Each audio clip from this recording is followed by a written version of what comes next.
The CGA Tour, a podcast unlike any other. Now your host, Calvin Alexander. Hello and welcome back to another episode of the CGA Tour podcast. As always, here I'm your host, Calvin Glen Alexander. And on tonight's episode, I'm joined by the first BS report guy, but the BS man himself, Brian Shrull, of fellow Oklahoma State alum and current huge golf enthusiast. How's it going? Yeah, I am realizing more and more how much I like golf, considering I work in golf, I play golf, I watch golf. I guess golf's one of my favorite sports. Who would have thought? Would not have thought it in college, gotta say. You know, would have thought you'd be a huge basketball guy. But we don't need to talk about your Dallas Mavericks at all. We can just kind of skip past that, right, and just get right to the OSU stuff at this point. I appreciate that. I mean, you did beat it. You beat the Thunder. You beat my team. So you know what? Props to you. Hats off. And now everyone can see on a national stage just how much they either love or hate Luka. So they've got their minds made up here at this point, I'm sure. But yeah. It is what it is. Well, with that being said here, though, we are going to do a couple different topics, talk about why Oklahoma State football is ranked lower than KU to win the Big 12, and then also do a jersey draft that we both have the top 5 jerseys we've seen really in the Gundy era, because that's the best photos to represent as well. So if you're watching this on YouTube, you know what? You're going to see all the photos and videos here of all the jerseys, and if not, head on over, links in the description. But with that being said here, why in the world am I seeing that Lance Leipold and the KU Jayhawks with, I get it, they have a really, really good quarterback when he's healthy, but Jalen Daniels, I don't think has been healthy to play Oklahoma State yet, and I know they won one matchup when we were very injured, but that was 2 years ago, and now they are projected to finish better than Oklahoma State here in the Big 12, or at least have a better odds to win the Big 12 than Oklahoma State. Am I missing something here? Why would the KU Jayhawks out of nowhere just be, hey, you know what, their odds are even if not better than Oklahoma State's to win the Big 12? Yeah, I think there's a couple reasons. On the KU side, we've seen the last just how much they've been. Just kind of the development of the program grown. He's a really good coach, and how to coach the guys he has, and how to be successful.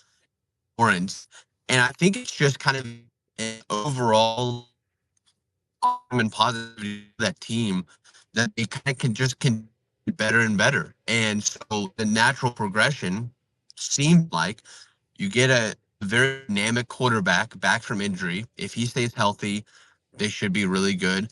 You have Devin Neal back at running back. You're getting some other pieces returning. And Leipold has shown that he can coach these guys to be successful, to be able to compete in what is now an easier Big 12.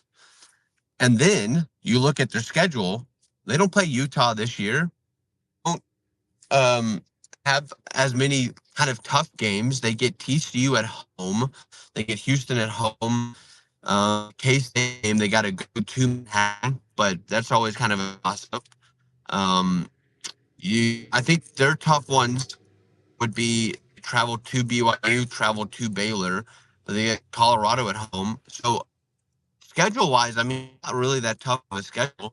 Great, you could look at Oklahoma State then and say pretty much the same thing. They don't really have that tough of a schedule. They get Utah, but at home, first game of conference play. So maybe they're still trying to figure things out. I've kind of been trying to rack brain. So I think the Oklahoma State win total in Vegas is 7.5 wins. And there's no reason they shouldn't win at least 8 games. But then I think about it, and Oklahoma State sometimes likes to shoot himself in the foot and lose a couple of games they shouldn't lose. And so I think it's just kind of a combination of all of that. Oklahoma State should be better. They have All Gordon is better than the player on Kansas. You're getting Bowman back for a full offseason. He's not going to have to worry about switching off reps with anyone else. OSU should be better, but I think it's just kind of the general sense and feel around Kansas is they're a legit program now, not what they used to be 3, 4, 5 years ago. This is a legit team with a great coach. They have studs at some of their positions, and I think that's why Vegas is favoring them. All right. Well, I guess for me, it's I'll believe it when I see it type of deal, just because there's no way right now in my mind KU should have better odds than Arizona, Texas Tech, Iowa State, UCF, and Oklahoma State, at that matter. We have even odds with UCF to win the Big 12 due to, I think it's all from CBS Sports here, as we record this. So I just am, I wouldn't say absolutely appalled, because I get it on, as you're building a program up, you're going to get there, but we played in the Big 12 championship last year, and yeah, we got our butts handed to us by a team that almost went to the national championship. They weren't too far off from that Washington team, but from a team that's top 4 in the nation in Texas. And the other losses we have last year is an inexcusable loss against UCF. And, really other inexcusable losses as well, against University of South Alabama. But I guess I'm drawing blanks here as to why this KU team could be better. And if it is the schedule and they just have a better chance of going through their schedule, I'm looking at it. You're right. They do not face a really tough Big 12 team in my eyes besides K-State. They get out of the conference without playing Iowa State, without playing Utah, without playing Oklahoma State. And I'm looking through here. They also don't have to play UCF, who also has the same odds as Oklahoma State. Then I don't think they play, and they also don't play Texas Tech. So they don't play anyone besides K-State, who has one of the top odds to win the Big 12. The best team odds-wise to win the Big 12 that KU plays, because I have to be granted, this is very filtered here, and when I say this, but it's K-State and then it's TCU, and there's a huge gap there. So yeah, they have a schedule that really allows them to not face anyone. They also play the Lindenwood Lions, which I'm sorry, I've heard of some FCS teams before. That one does not cross off a name.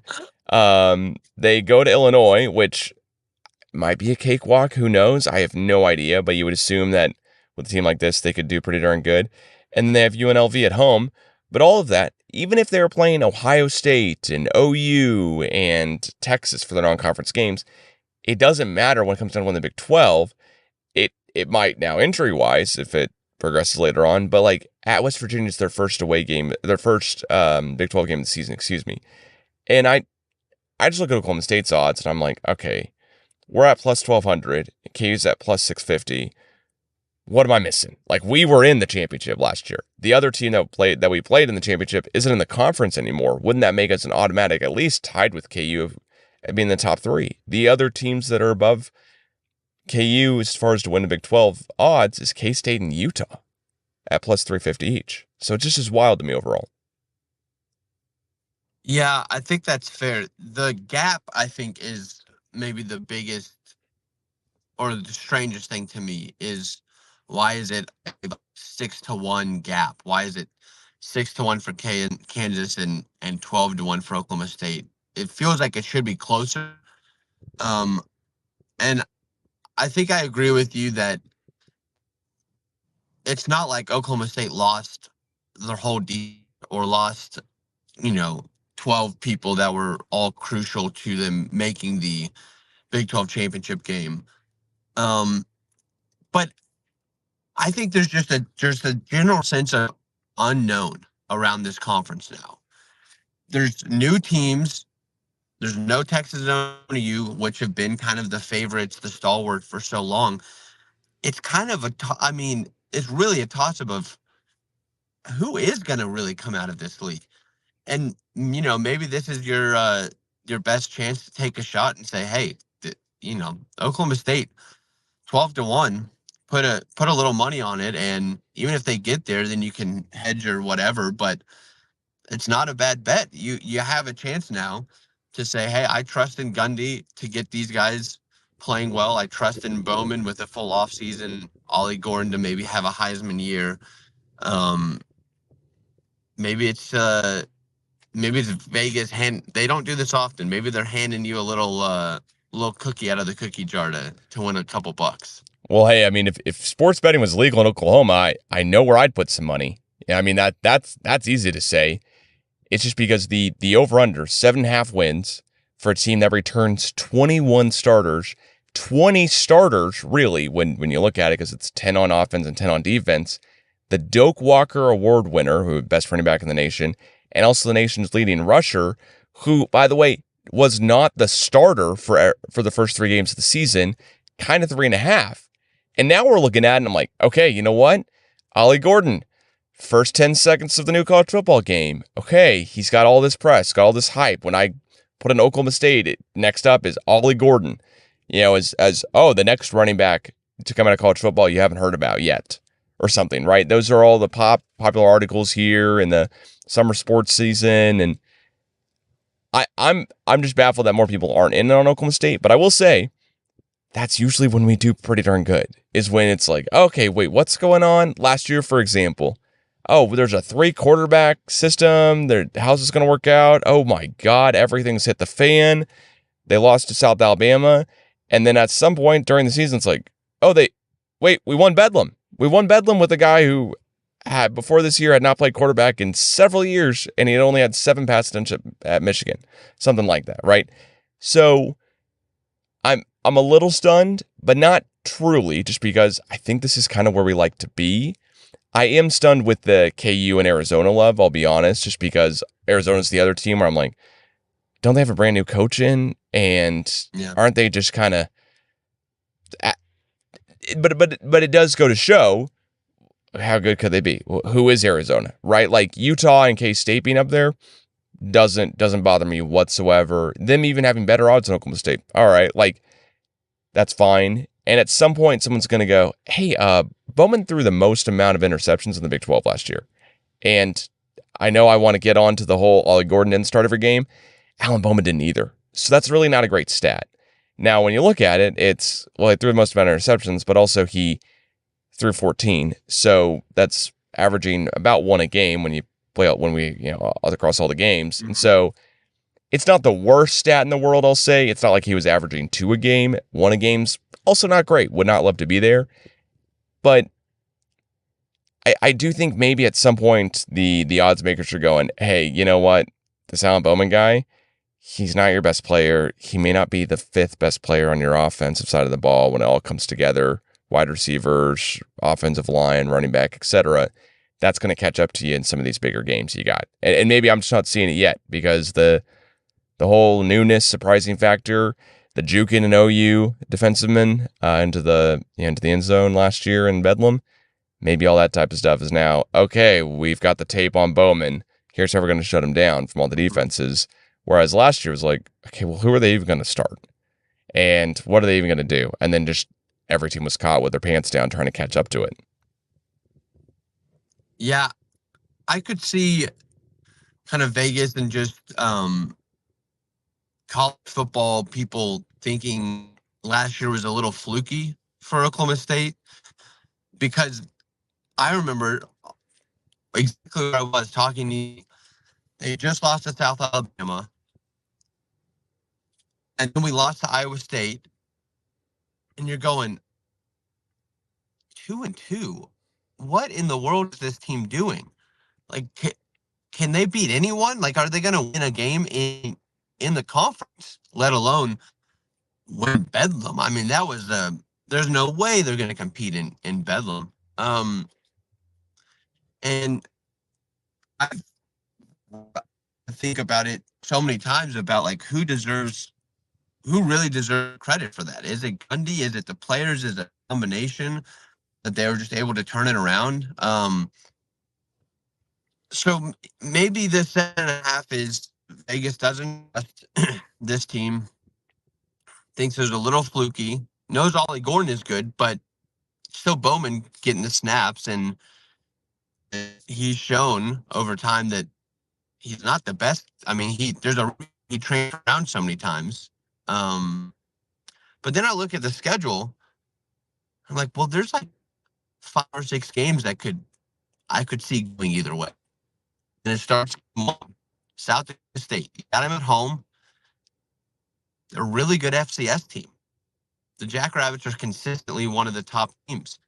But 12 team, you should win at home. Start the year. Then you got Arkansas coming in, who, I mean, they need a lifeboat sometimes. But it's still the SEC team early in the season. Who knows? That kind of feels like a toss-up. Then you should beat Tulsa. Then you got Utah, probably one of the best teams in the conference. So I could easily start at 3-1, maybe even 4. They could start 3. And if they start 1-3, then 7.5,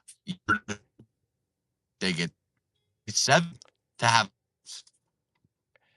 Yeah, I got to say, if it starts going south early on in the season, then yeah, that 7.5 will look real hopeful.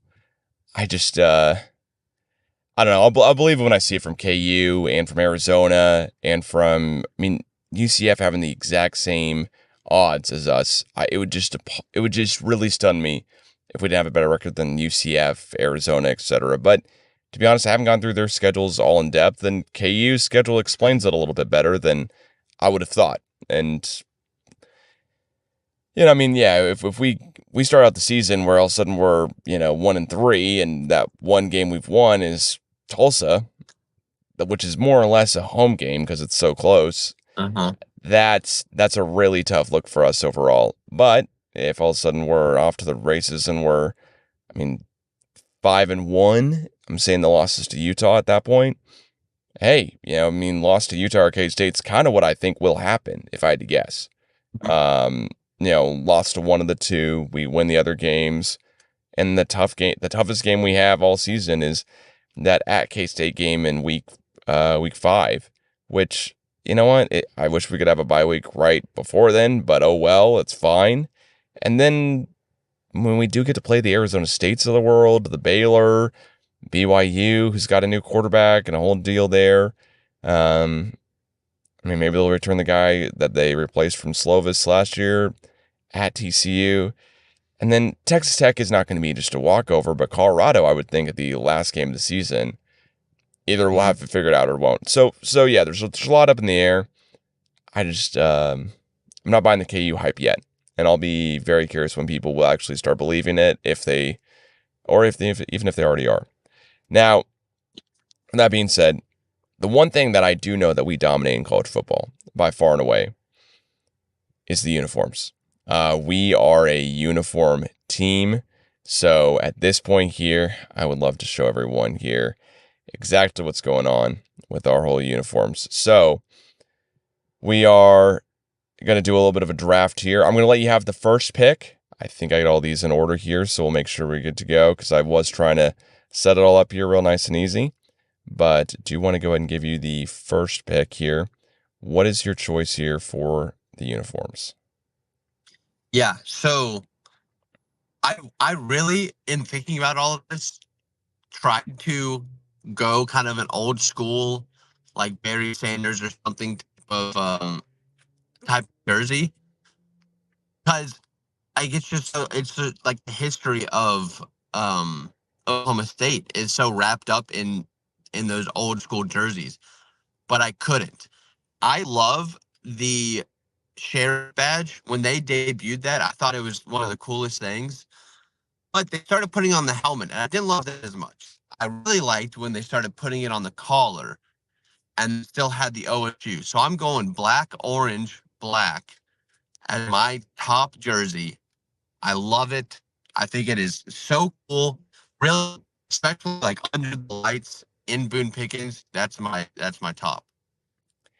I gotta say, I'm trying to remember exactly what I was doing here, but I also love those jerseys. They are by far and away some of the best that we got, and some of the best that Oklahoma State fans know and love here. So yeah, so you're gonna go overall. Your 1-1 is the I mean, they are, it's currently uploading here for everyone watching this on YouTube. They are amazing jerseys. I did really love how that, I think, was it Des Bryant who modeled the jerseys coming out? I think you might be right. Yeah. Or somebody else? I forget exactly. Yeah, it just was really cool. Loved it.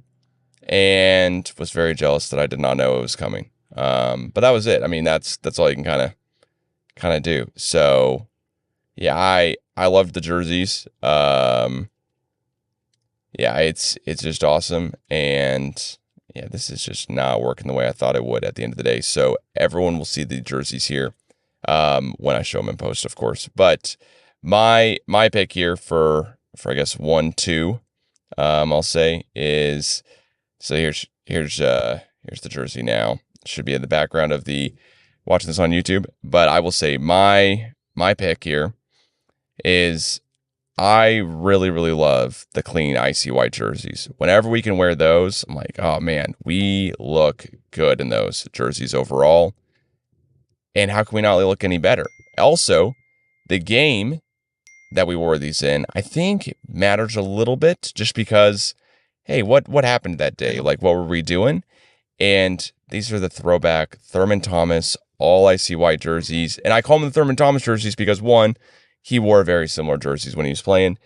2, Ring of Honor was introduced with Thurman Thomas, and it's the first Ring of Honor game. So it's kind of the added bonus here as well, where I'm like, oh man, they're just sick jerseys. Love them overall. And it was a September game. We're playing West Virginia during the middle of COVID. That's the only thing that sucks, is that, if you're watching them, you saw them on TV more or less. But with that being said here, what's your second pick? So, along with the sheriff badge, I love a script cowboy. And so my second is the orange helmet with the script Cowboys on it, white jersey, orange pants. Ooh, man, those are sick. Yeah, and we got the photo here with Presley catching it. Really displays how all the cursive is on the orange helmet, and they're just there's some good jerseys.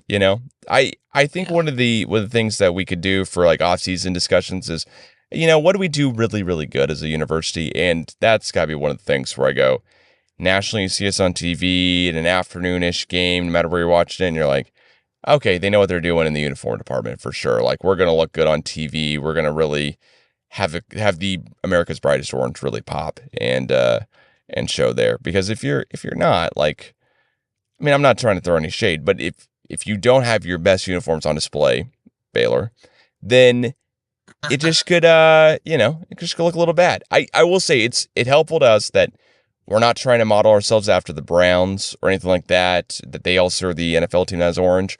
Whereas I will say there are quite a few different teams where I'm like, yeah, Baylor, you kind of look like Green Bay of Texas. Yeah, at this point. Which, I'm not saying Green Bay's got bad colors or a bad scheme necessarily or anything like that, but it just very, okay, seen that, done that before.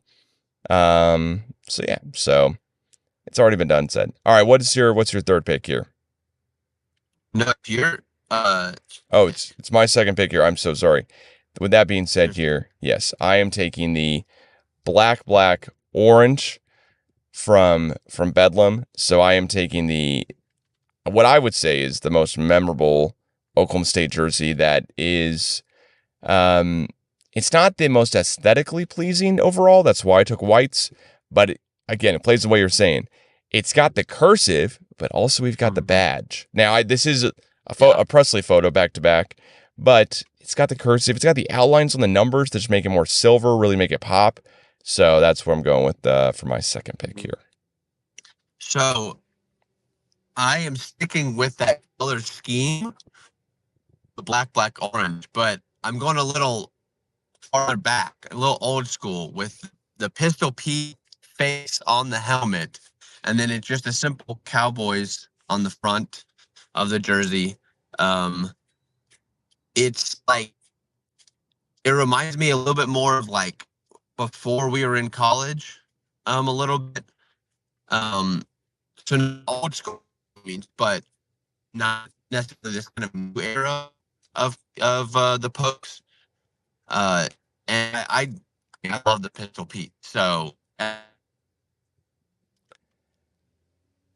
gotta say, yeah, no, I mean, great choice. For me, I am, orange in there. yeah, I gotta say, great choice overall. I personally am going with my third choice here. Ollie Gordon's, I would say, more or less breakout orange jersey. I mean, the best looking jersey I think we have overall of that's in orange, best rendition of it maybe. It's not. I wanted to choose the Texas game where we first broke out with these kind of like throwbacks, the Barry Sanders kind of throwback where Taylor Cornelius we beat Texas when they were, I forget exactly what they were ranked in the nation, but it was top 25, but it was homecoming and we beat them and Tylen Wallace goes off.